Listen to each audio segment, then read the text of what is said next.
Hello. I just wanted to share some news with you, which I've kind of been sitting with for a while.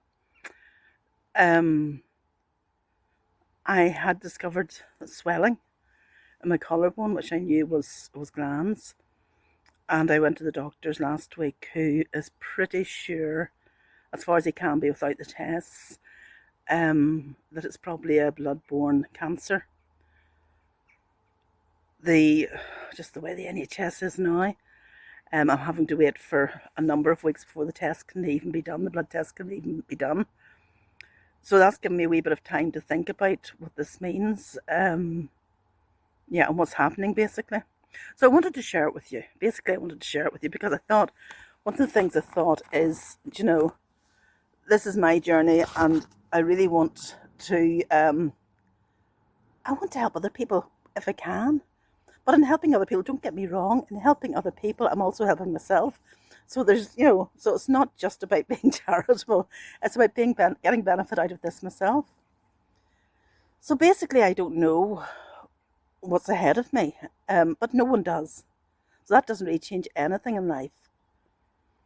And I've been sitting just wondering about things, because even if this is just a scare, and there's a chance it may be a scare until these tests come through, there's a chance that this may just be a scare. And I'm thinking this is a new experience for me. Okay, so I'm really thinking this is a new experience for me, and how can I really get the best out of this that I can? Because there's the best to be gotten out of everything. It doesn't matter what it is. It doesn't matter how bad it sounds from the offset. There's good to be found in everything. And I realised that at this stage anyway of this journey, there's a lot here about family first of all, because we're talking about a blood-borne cancer. So we're literally talking about the blood, and family ties. So this has got to do with family. This has got to do with my own beliefs, obviously, that I hold. This has got to do with my body speaking to me, literally speaking to me in a very intense way. Obviously, I've ignored, as you do, I've ignored the other kind of signs, symbols, information, hence intelligence, intuition that's coming up for me about this. So it's now come to the stage where my body's no choice but to allow it to manifest, so that I can't ignore it anymore. And I'm grateful for that, actually. I'm very grateful for that.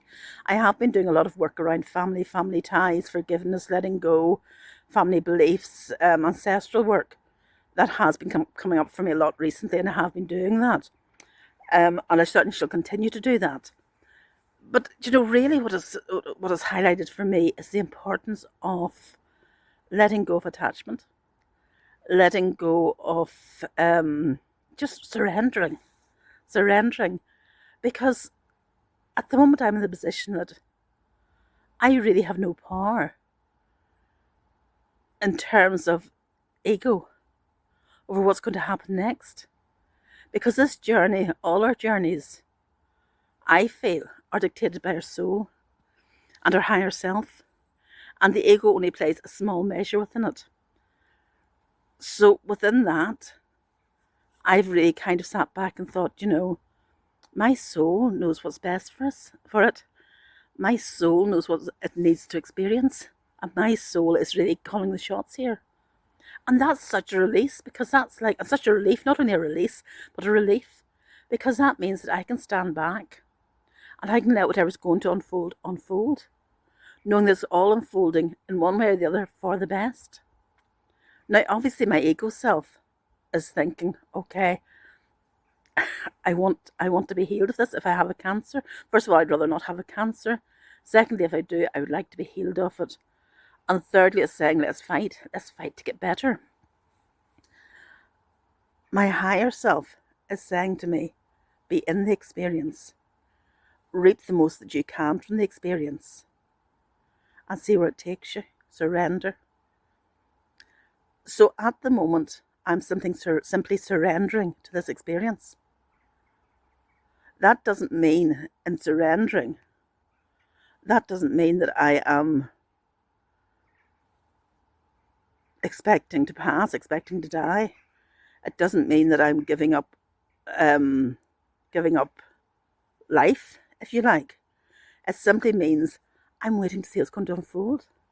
And in that waiting and in that surrendering, so many gifts are emerging for me. And so much wisdom, which is deeper, is starting to emerge for me. And that's emerge, is that the right word? No, emerge isn't the right word. Up here, you know what I mean? Anyway, it's starting to surface for me. And this is one of the gifts of being in this position. Because the more we surrender and the more we let go, the more beauty and the more love comes into our life. And the more peace comes into our life as well. And that's kind of where I find myself at this stage. I'm not saying I'm going to remain. I have no idea how I'm going to change throughout this journey. But do you know what? It feels good to be in a place where I'm finding peace. I'm not having to battle. I'm not having to fight. I'm just saying whatever happens, happens. And there'll be gifts for it. There'll be gifts for me within it. So look, I just wanted to share that with you. I will keep you up to date. It could be just a scare. We won't know for a few weeks yet. But I just want to record my thought process and share it with you and keep you up to date on what's happening. And yeah. So I'm not asking for healing. I'm not asking for anything like that. If anything, hold me in love. Send me love, because love's the most powerful energy there is. So I'm open to receiving lots and lots of love. And thank you for being there. Talk to you soon. Bye.